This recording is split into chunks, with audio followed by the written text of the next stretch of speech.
what I do, hopefully you can see where I am cutting, is I have the template lined up, or my ruler lined up with the solid bold line of the paper piece. So this one is going to require just a little bit more thinking, just because of that I want to join these, because I want to have less sewing. Alright, so this is the one that I want to join together. So I will cut this one and then give you the next example. So what you can see is that I'm trimming off all of the FPP seam allowances because I'm not going to use them. All I need is just this little piece. All right, where did my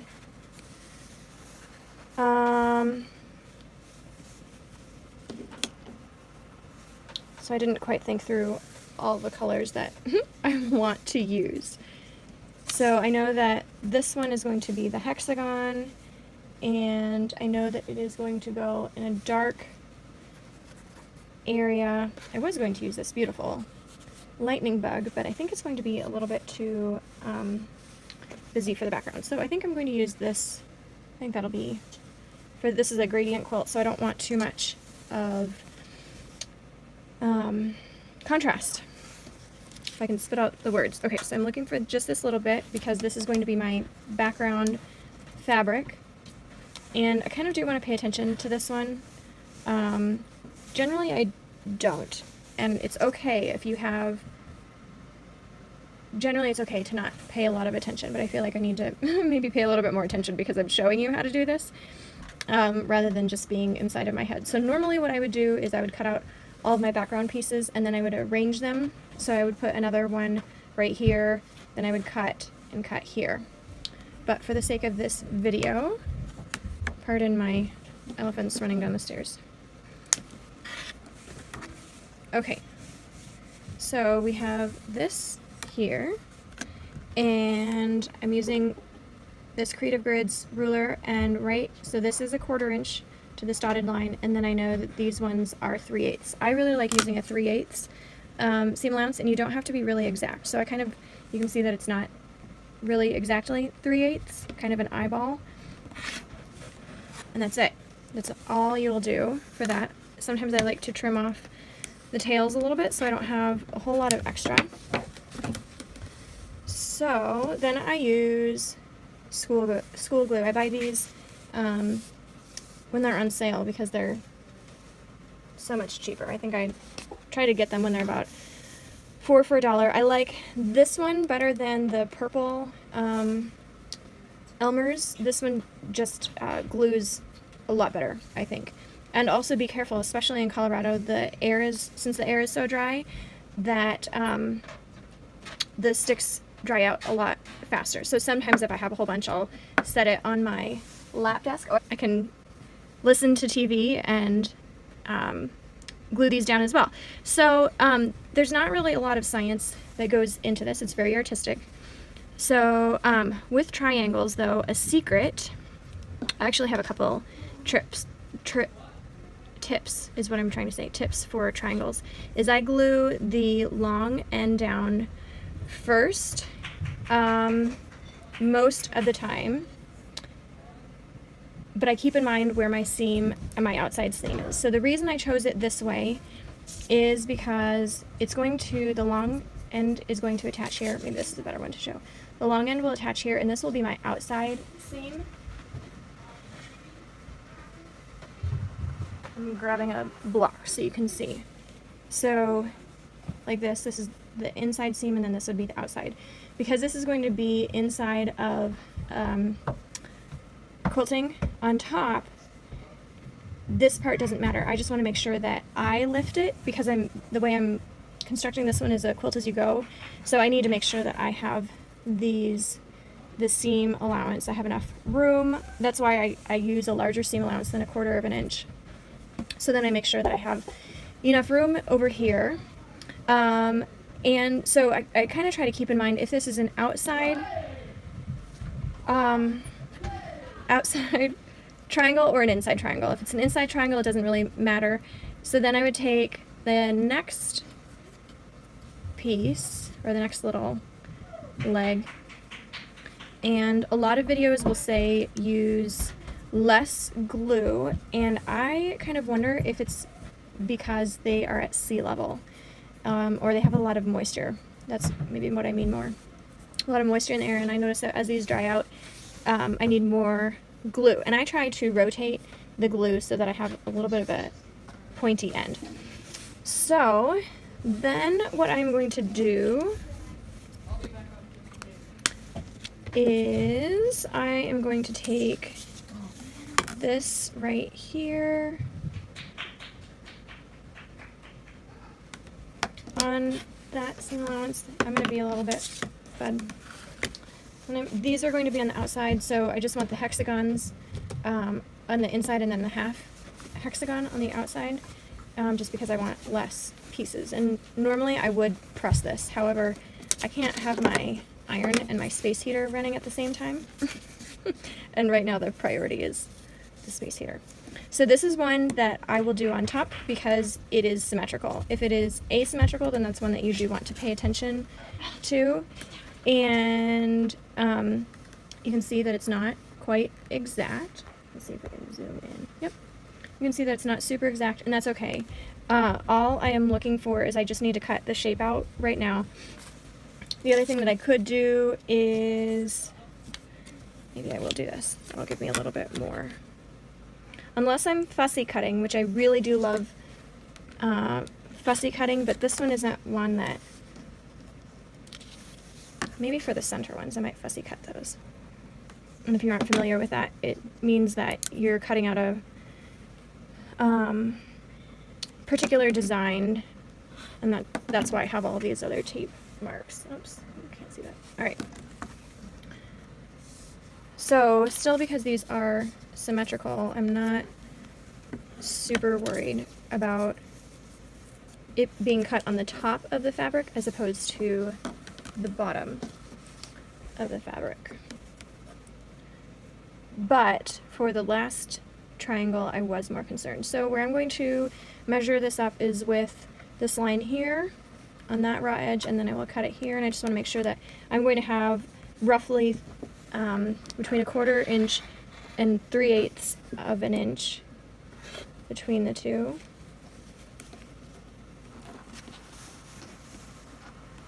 For the seam allowance, if that made sense. I hope it did.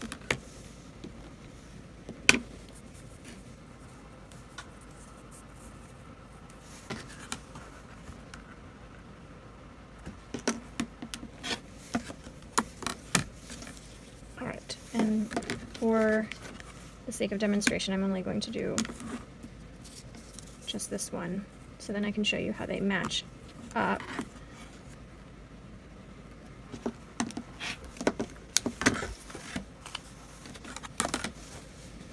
Sometimes for these larger pieces, I will put just a little bit of glue. I have heard that some people have a hard time with the glue showing through. I would imagine, especially if it's if the glue has been sitting for a longer period of time, that would probably be true. Okay, so for this one, what I'm going to choose to do is start with a shorter end. I have to remember to share my secrets about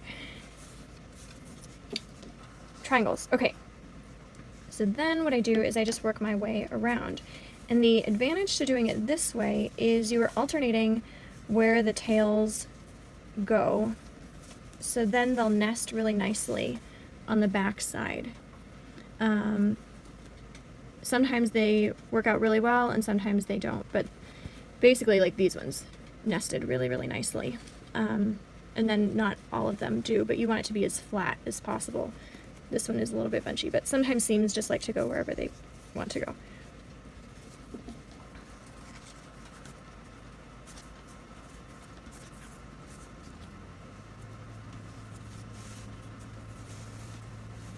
Okay.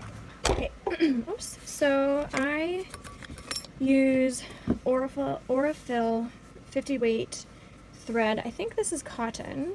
Some people really like to match their thread to their piece, and I have tried it a few different ways. I like to kind of match. So I think with this one I used a cream thread, and you can see it on the back, but you can't really see it as much on the front.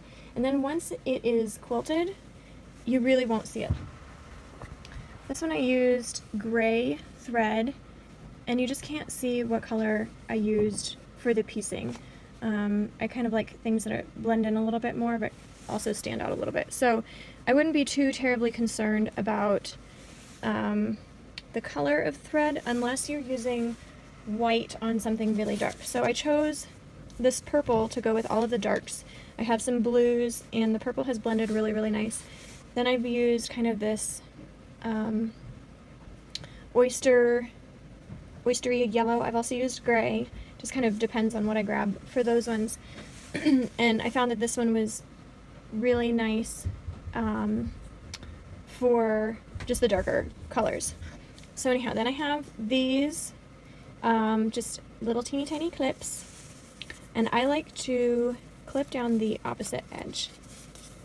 So it's always a good idea to look at, okay, how is this going to go? Did I do the right one? And moving them around a little bit so that you get the right layout. Now these are going to be a little bit tricky because these tails are not going to nestle right now, but these are going to come out. This edge and this edge is going to be right here. So I want these to come out. So I'm taking a look at where these line up here. And hopefully you can see, maybe not, that I want these to match up really exactly. And the great thing about this is if you have extra, you can just bend the piece and ease in the extra part that you need. Luckily, these look like they match really, really well. So then what I'm going to do is I'm going to take my thread, and I have found that working with slightly shorter pieces of thread works better. And these are John James Milner's needles, size 11. And the eye is actually a really nice size. I don't have too much problem with these ones. I really caution against using the Dritz. I did not like those at all. I broke a whole bunch. Ouch. And then I stabbed myself.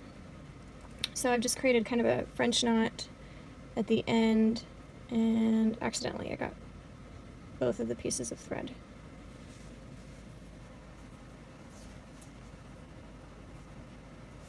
Okay.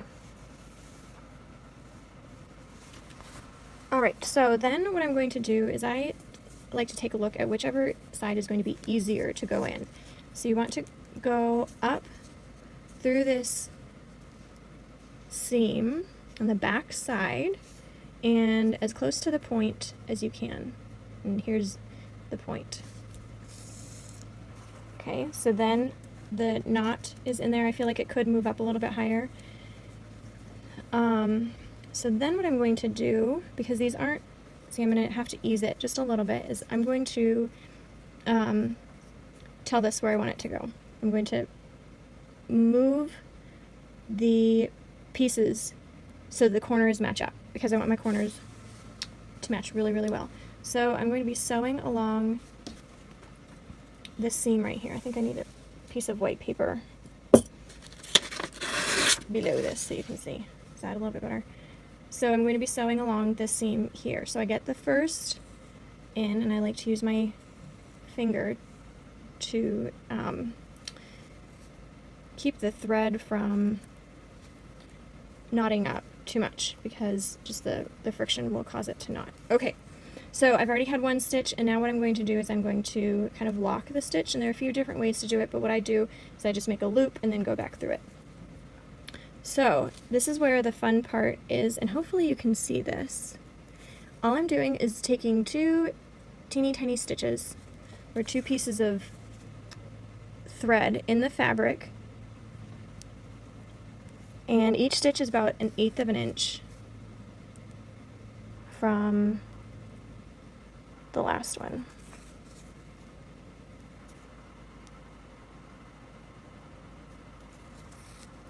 So what happens if you take less than 2 stitches or less than 2 pieces of fabric is that you are going to cause the fabric to pull instead of really grabbing those pieces. If you grab more, then what happens is you're going to be able to see what is on the other, or you'll be able to see the thread, and the seam will be much, much bulkier.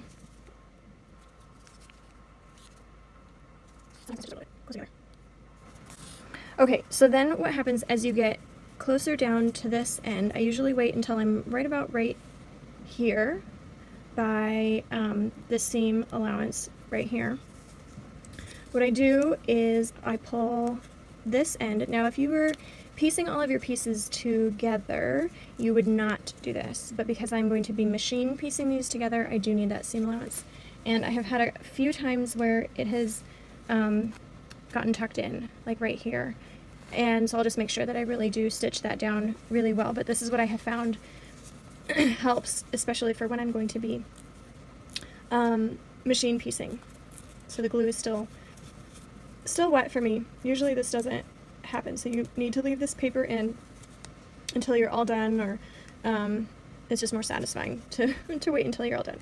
Okay, so then what I would do is I would go all the way up to, come on, focus, up to this corner right here, okay?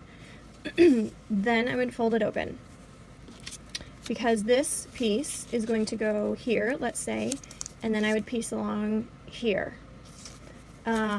Or if this is the end of this, I would also pull up this end to make sure that I don't catch it. Then I would just tie that off. But if I have a piece that comes up that's supposed to be here, I just continue with that same piece of thread, and then I just go to the next place.